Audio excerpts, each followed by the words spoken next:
ఏ దేశ భవిష్యత్తు అయినా ఆ దేశ విద్యార్థులు యువత మీద ఆధారపడి ఉంటుంది. అందుకే యువతని విద్యార్థుల్ని ఆ దేశ సంపదగా కీర్తిస్తారు. అటువంటి ఆలోచన విధానంతో మన ముఖ్యమంత్రి వారు నారా చంద్రబాబు నాయుడు గారు ముందుగా ఆలోచించి ఉమ్మడి ఆంధ్రప్రదేశ్ లోనే హైటెక్ సిటీ నిర్మాణం, ప్రత్యేక సెజులు, పారిశ్రామిక విప్లవం, సాంకేతిక విప్లవాన్ని తీసుకొచ్చి లక్షలాది కుటుంబాల్లో లక్షల రూపాయలు సంపాదించేటువంటి యువతని తయారు చేశారు.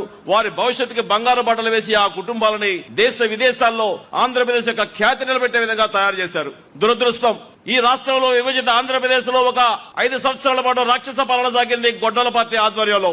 రాష్ట్రంలో ఏ మూలలు చూసినా మాదక ద్రవ్యాలు, గంజాయి, కల్తీ మద్యంతో రాజ్యం వెళ్లారు. కేవలం డబ్బు సంపాదన, వాళ్ళ యొక్క సైకో నాయకుడి యొక్క పిల్ల సైకోల యొక్క ఆనందం కోసంగా ఈ రాష్ట్రాన్ని అన్నపూర్ణ ఆంధ్రప్రదేశ్ గా ఉన్న రాష్ట్రాన్ని గంజాయి ఆంధ్రప్రదేశ్ గా తయారు చేశారు. రాష్ట్ర ప్రజలు సిగ్గుతో తలదించుకోవాల్సిన పరిస్థితులు వచ్చాయి.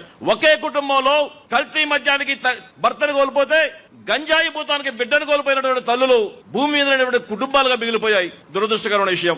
గుజరాత్ ముంద్రా పోర్ట్ లో 9,000 కోట్ల రూపాయల హెరాయిన్ దొరికితే దాని మూలాలు విజయవాడలో కనిపించాయి. విశాఖపట్నంలో సంజా ఎక్స్పోర్ట్స్ నుంచి ఆ పోర్ట్ లో బ్రెజిల్ నుంచి 25,000 కేజీల డ్రగ్స్ దిగుమతి అయితే ఆ మూలాలు కూడా జగన్ ప్యాలెస్ లో పునాదుల్లో కనిపిస్తే నిజంగా అంతకంటే సిగ్గుచేటు ఇంకొకటి ఉండదు. ఈ రాష్ట్రంలో అప్పుల బాధ తట్టుకోలేకో లేకపోతే మరో కారణాలతో జరిగిన ఆత్మహత్యలు చూసాం.